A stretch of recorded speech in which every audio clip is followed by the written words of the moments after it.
हूं आपके साथ नवजोत रंधावा। आधा हिंदुस्तान नदियों के उफान से परेशान है। बिहार हो, उत्तर प्रदेश हो, राजस्थान हो, पश्चिम बंगाल हो, तमाम राज्य जहां पर उफनती नदियों से बाढ़ ने तबाही मचा रखी है।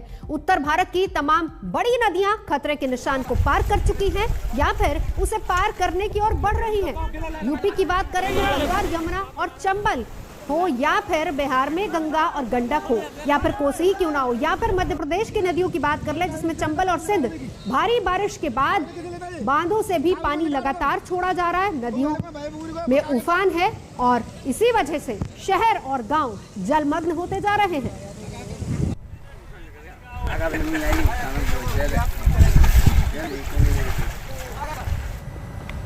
तो बाढ़ की खबरें हम आपको विस्तार से दिखाएंगे, लेकिन उससे पहले हम आपको दिखाते हैं सैलाब के बीच किस तरीके से एक अलग अंदाज में एक नई तस्वीर सामने आई है। यूपी के कारागार राज्य मंत्री जयकुमार जैकी बाढ़ प्रभावित इलाके का दौरा करने पहुंचे।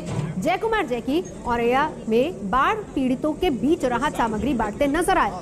मंत्री जी राहत शिविर में बन रहे खाने का इंतजाम भी देखने पहुंचे और वहां पर जयकुमार बाढ़ पीड़ितों के लिए बन रही सब्जी का जायजा लेने खुद पहुंचे और खुद ही सब्जी बनाने लगे।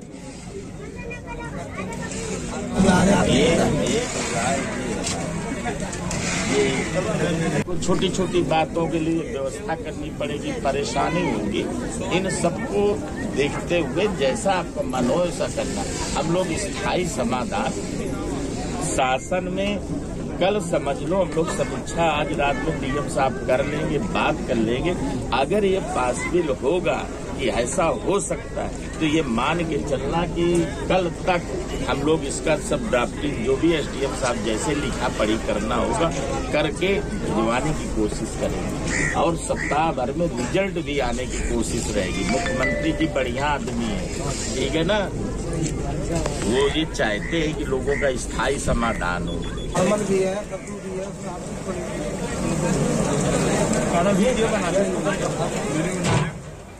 मैदानी इलाके जहां पर बाढ़ और बारिश ने तबाही मचा रखी है और सबसे बुरा हाल मध्य प्रदेश का है। वहां की तस्वीरें आपको दिखाएंगे जहां पर बाढ़ ने अभी तक, अगर पिछले कुछ दिनों की बात करें तो 24 लोगों की जान ले ली है और वहीं हालात लगातार बेकाबू होते जा रहे हैं।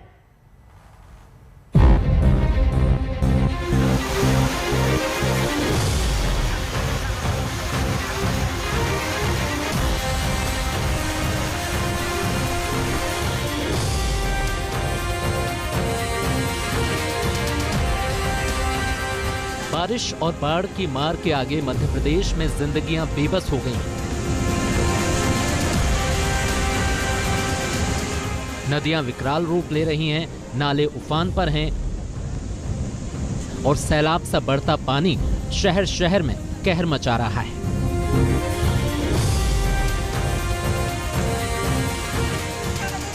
ये एमपी के राजगढ़ की तस्वीरें हैं। तांडव मचाती हुई लहरें जीरापुर इलाके में बढ़ती जा रही हैं।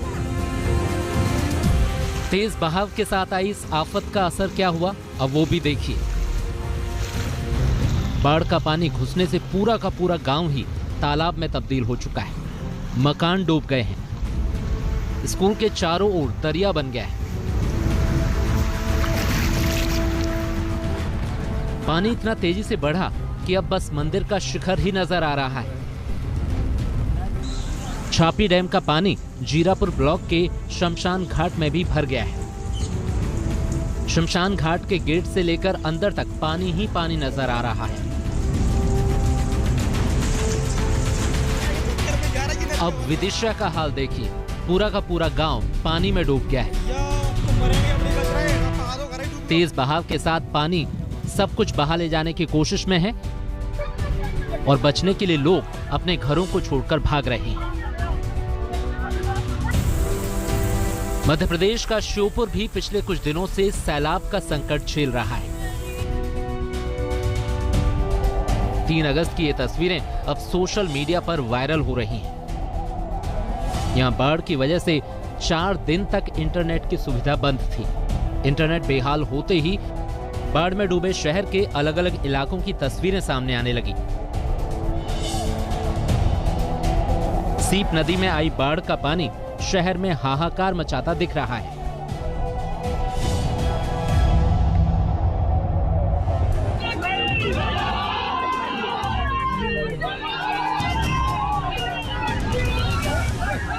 ग्रामीण इलाकों में तो हाल और भी बुरा है। राहत के इंतजार में लोगों का सब्र टूटने लगा है। श्योपुर के विजयपुर तहसील में लोगों ने विरोध में जाम लगा दिया। मौके पर पहुंचे तहसीलदार की गाड़ी पर पत्थर फेंके गए। जाम खुलवाने गए अफसरों को उल्टे पांव लौटना पड़ा। मध्य प्रदेश में मानसून आसमान से मुसीबत बरसा रहा है। बारिश की सबसे ज्यादा मार ग्वालियर के चंबल संभाग पर पड़ी है। दतिया, अशोकनगर, भिंड, मुरैना में बारिश से भारी नुकसान हुआ है। ग्वालियर, शिवपुरी, गुना, श्योपुर में भी बाढ़ ने परेशानी बढ़ा रखी है। ऐसे हालात के बीच केंद्रीय मंत्री ज्योतिरादित्य सिंधिया ने ग्वालियर, अशोकनगर में बाढ़ प्रभावित इलाकों का दौरा किया और मौसम की मार झेल रहे लोगों को जल्द से जल्द मदद पहुंचाने का निर्देश दिया।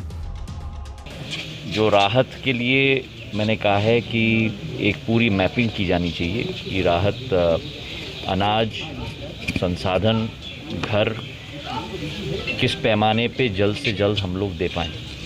आज अनाज रवाना किया है हम लोग ने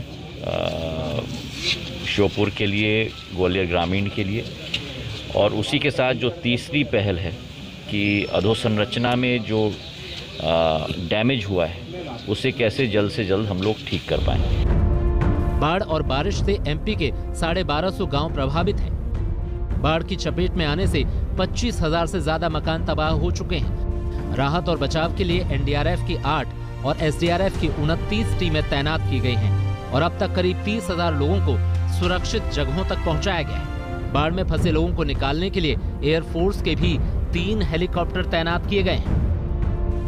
बाढ़ से बिगड़ते हालात के बीच खुद पीएम मोदी ने हर संभव मदद का भरोसा दिलाया है। एमपी के अनेक जिलों में बारिश और बाढ़ की परिस्थितियां बनी हुई हैं। अनेक साथियों के जीवन और आजीविका दोनों प्रभावित हुए हैं। मुश्किल की इस घड़ी में भारत सरकार और पूरा देश मध्य प्रदेश के साथ खड़ा है। राज्य सरकार भी हालात पर नजर बनाए हुए है। पहली कोशिश यही है कि बाढ़ में फंसे लोगों को सुरक्षित निकाला जाए। कुल मिला के इंफ्रास्ट्रक्चर को बहुत नुकसान पहुंचा है, लेकिन राहत की बात यह है कि हम लोगों को लगातार निकालते जा रहे हैं, लोगों की जिंदगी बचाने में सफल हुए हैं।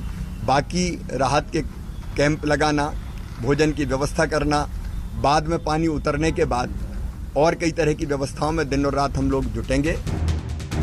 मौसम विभाग के मुताबिक मध्य प्रदेश में बारिश का संकट अभी कुछ दिन और जारी रहेगा। ऐसे में बाढ़ की मार के चलते ये संकट और भी गहरा सकता है। राजगढ़ से पंकज शर्मा, श्योपुर से खेमराज दुबे के साथ रवीश पाल सिंह, गुना, आज तक। तो आधा हिंदुस्तान क्यों बाढ़ की तबाही झेल रहा है? ये देश के 4 बड़े राज्यों और वहां पर उफनती नदियों और बाढ़ की विभीषिका झेल रहे जिलों की संख्या से हम आपको बताते हैं हालात क्या हैं। देखिए, सबसे पहले नदियों में उफान उत्तर प्रदेश की खासतौर पर अगर बात कर ली जाए तो देखिए उत्तर प्रदेश में कुल मिलाकर 15 जिले हैं जो प्रभावित हुए हैं। क्यों? क्योंकि चंबल, यमुना, गंगा, वरुणा, घाघरा ये ऐसी नदियां हैं जहां पर पानी बहुत ज्यादा है। उफान पर ये नदियां जिनका पानी निचले इलाकों की तरफ और गांव की तरफ पड़ रहा है। बिहार की तस्वीर देखिए, वहां पर भी गंगा, गंडक, बागमती, बूढ़ी गंडक, कोसी ये तमाम ऐसी नदियां हैं जिन्होंने 13 जिलों पर सबसे ज्यादा असर डाला है। कई गांव टापू बन गए हैं, कई ऐसे इलाके जहां पर पूरी तरह से पानी ही पानी नजर आ रहा है। इसी तरीके से मध्य प्रदेश का हाल भी देखिए, चंबल, सिंध, सोन, क्वारी ये ऐसी नदियां हैं जिन्होंने 18 जिलों पर कहर ढाया है। तमाम ऐसे जिले, गांव जो टापू में तब्दील हो गए हैं। दूर दराज तक अगर देखा जाए तो पानी ही पानी नजर आता है। अब राजस्थान का हाल भी देखिए, चंबल, पार्वती, काली सिंध ये 3 नदियां हैं। पानी बढ़ जाने की वजह से कोटा, बारा, झालावाड़ सभी ऐसे इलाके हैं जहां पर तबाही मची हुई है। राजस्थान की तमाम नदियां जो तबाही मचा रही हैं और शहरों पर भी इसका असर देखने को मिल रहा है। देखिए इस रिपोर्ट में।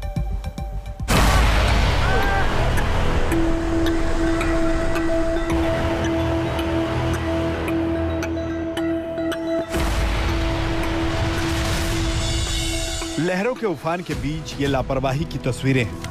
लोग जान जोखिम में डालकर ट्रॉली से बरसाती नाला पार कर रहे हैं। लेकिन इस लापरवाही का नतीजा क्या हुआ, देखिए। पानी का बहाव इतना तेज था कि पत्थरों से भरी ट्रॉली भी इसके सामने टिक नहीं पाई और सैलाब के साथ साथ नाले में समा गई। हादसा होते ही मौके पर अफरा तफरी मच गई। 5 में से 3 लोग तैर कर किनारे पर आ गए, लेकिन 2 लोग पानी में बहने लगे। मौके पर मौजूद लोगों ने नाले में छलांग लगाई और पानी में बह रहे लोगों की जान बचाई।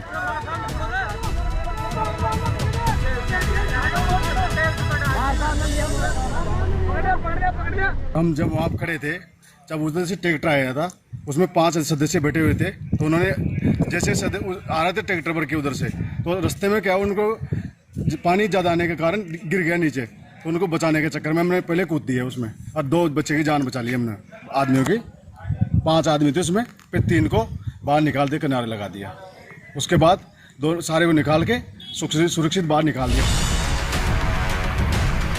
टोंक के सुरेली गांव से आई ये तस्वीरें बता रही हैं कि बारिश किस तरह राजस्थान के शहर शहर पर सितम ढा रही है और इस आफत के बीच कई लोग अपनी जिंदगी से खिलवाड़ करने से भी बाज नहीं आ रहे। बारिश की मार ऐसी कि क्या इंसान और क्या बेजुबान, हर किसी पर संकट आया हुआ है। धौलपुर में उफनाई पार्वती नदी का पानी पुल से होकर गुजर रहा है। एक बेजुबान पानी के बीच से होकर गया तो देखिए क्या हुआ। धौलपुर में पार्वती और चंबल नदी का पानी तांडव मचा रहा है। 70 से ज्यादा गांव बुरी तरह से बाढ़ की चपेट में हैं। कई लोगों के घर डूब गए हैं और इस दुश्वारी के बीच लोग अपना गांव छोड़ने को मजबूर हैं। मकान हमारे बह गए, बच्चा भूखे प्यासे ज्यादा डोल रहे गई, रो रहे हैं, कोई कढ़ैया हथनाने और टपगा पे घरेज गए। कोई गांव वाले रो रहे हैं और काड़वे आना रहे, देख रहे हैं, भार रहे हैं, डर के मारे आने रहे हैं। अब राजस्थान के करौली का हाल देखिए। यहाँ पांचनाबाद का गेट खोलते ही गंभीर नदी में अचानक पानी आ गया। इस दौरान तेज धार की चपेट में आया एक शख्स नदी की लहरों में लापता हो गया। एसडीआरएफ की टीम मौके पर पहुंची। गोताखोरों ने तलाश शुरू की, लेकिन कोई सुराग नहीं मिला है। और 1 बजे के करीब डूबा था। आया था इस गांव के अंदर, उस टाइम पानी नहीं था। जाते टाइम पानी का बहाव ज्यादा होने से उपस्थित मोतबीरानों ने बताया कि पानी का बहाव ज्यादा होने से वो बह गया पानी। राजस्थान के बारां में बाढ़ से घिरे लोगों के लिए किसान महापंचायत के कार्यकर्ता सामने आए। यहाँ बिजली नहीं आने से 7 दिन से आटे की चक्की बंद है। गांव वालों के पास खाने पीने के सामान की किल्लत हो रही है। किसान महापंचायत के कार्यकर्ताओं ने मानव श्रृंखला बनाकर गांव तक सामग्री पहुंचाई। फिलहाल यहाँ रुकेंगे एक ब्रेक के लिए। आज तक पर खबरों का सिलसिला जारी है। देखते रहिए आज तक।